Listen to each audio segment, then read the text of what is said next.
A honey-brown hand glided across the dark green chalkboard, leaving behind perfectly neat letters spelling out, Melody High Paranormal Club, welcome back. The club president steps back, examining her work with a satisfied sigh.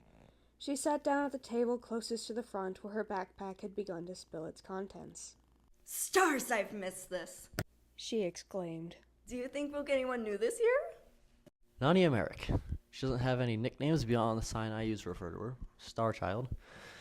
This is her second year as the president of Melody High School's Paranormal Investigative Club. She's expected to graduate as a valedictorian of this year's senior class. She carries a lot of weight on her shoulders, and she keeps putting more on them.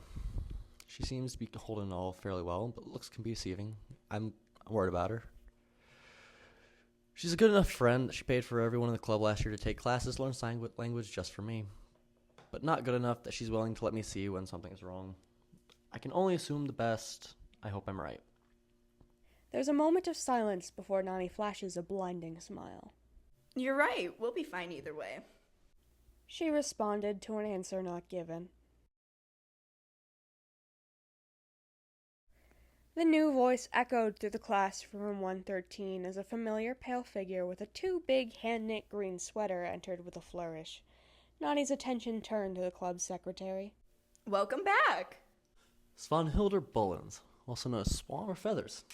Started using the sign for Feathers to refer to her after I met her twin brother. She's the only person I've ever met who seems proud to be the younger twin. She's the fourth heir-born to a Dutch businesswoman who grew up in America and her Norwegian lover in CMO. She's simultaneously the most outdoorsy person I know and the most likely to be found in the darkness of her bedroom after having not been seen for at least a week. Anything she can't learn online or in a library, she will find answers for through field research, as she calls it. She's also the club secretary. We work pretty closely when it comes to club stuff since I'm also the historian. How's your first week of school been? Nani politely inquired as Svan claimed her seat, setting down her laptop on a table carefully. Her expression grew dark. Mr. Melnick is the only teacher for AP Lit. The junior spat with a venom. I'm not sure why Svan hates Mr. Melnick so much. He's always been nice to me. I was out of class for 1 week and I came back to find her seething with hatred. It's actually the reason I'm not trying to take AP Lit this year. I don't want to be caught sitting in the classroom containing both of them again. Nani snorted. Is that why Patriks doesn't have it in his schedule this year?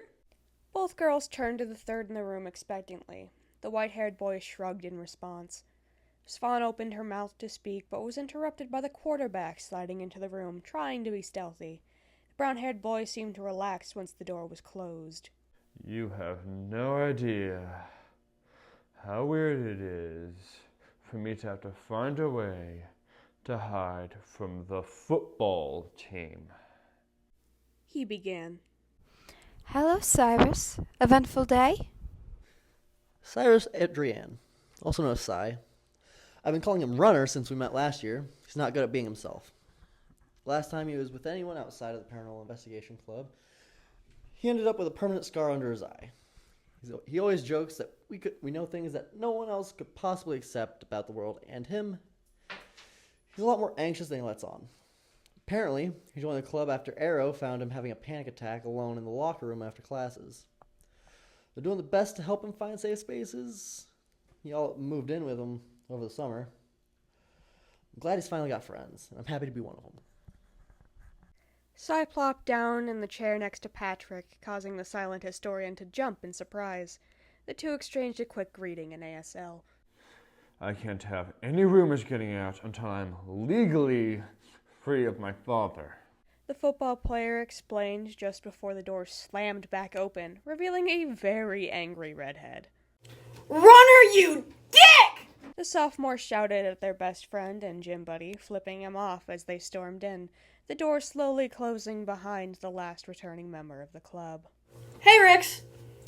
Arrow, I think, is the only member of the club whose sign matches their name. They're intersex and non-binary, which basically means that every conservative parent hates that they attend Melody High. But they can't do anything about it because this is a public school. Arrow always says that anyone with objections should look more into the openly gay namesake of the school, Icarus Melody. I did look into it. Apparently, Arrow is a direct descendant of Icarus's brother. Unfortunately, it's not the surviving side of their family. They live alone with their dad and now Cyrus. They managed to start driving me to the gym with them, but means they're the only friend who knows where I live. And they will blackmail me by threatening to tell everyone.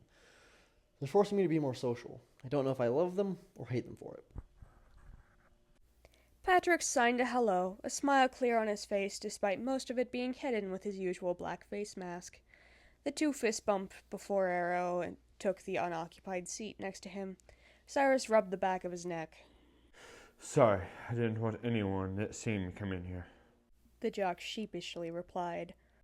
Arrow scoffed. I'll forgive you if you buy food for Rix and me after we head to the gym later. Patrick seemed suddenly invested. Cyrus laughed. Yeah, we can grab takeout from that place you like, Patrick's. Patrick nodded as he signed a response. Of course the place where we can taste the health code violations. That's the only good one. Arrow rolled their green eyes as they spoke. Let us know when you're going. Nani and I can meet you. We can do a horror movie night at my house to celebrate surviving the first week of school. Svan added. She knew Nani would never object to takeout in horror films. Maybe we'll get some ideas for what creatures we want to look for this year. I mean, last year we didn't get to do a lot of actual exploration, but that's going to be our focus this year. Nani dragged the group back to the reason they were there. Paranormal investigation done with the school's insurance backing them up. Patrick nodded and stood up, taking the chalk from the president. Patrick did some research when we didn't force him to leave the comfort of his own home and has a list of local creatures and phenomena with multiple reports. Nani explained as Patrick's chaotic cursive script began to form on the board. Arrow's maniacal grin made a wondrous appearance as they read the board. Leave it to our historian to make memories by looking through history. Patrick's made a thumbs up in response before continuing to write. Cyrus leaned forward as he scanned the list. MVP, Rix. Svan frowned. You were doing research without me? I feel betrayed. She crossed her arms. Patrick shrugged a bit before setting the chalk in the tray. The group was silent for a moment while they finished examining the list. I feel like we should probably start with the Melody High hauntings. I mean, if we could prove that there was some kind of ghost on campus, that would be freaking awesome. The smile returned to the Silent Club member's face as he signed about starting with food. Nani's blinding smile was in full force as she threw her arms around her junior's shoulders. Well, you all metaphorically heard him. Let's move this meeting to Butai and discuss while we bother Miss Miyoko. The group chattered as they grabbed their things. Patrick's picked up his leather-bound journal and his phone. He snapped a picture as they all made their way out. Cyrus had forgotten his earlier worry about being seen with the group. Nani was no longer the leader of the club, but a beloved member of their friend group.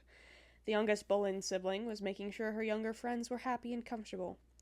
Arrow was succeeding in their mission to get everyone out into the city to go places and do things. Patrick shoved his phone in his pocket and followed after them. He was ready to record a rather interesting year. Patriks Anton, also known as, well, me. Ex-foster kid whose trauma permanently bleached his hair and stole his voice. Here, though, I'm not just some kid who's been hurt. Here I'm a member of something great. Welcome back to Melody High, Patriks. I think you're going to have some fun this year.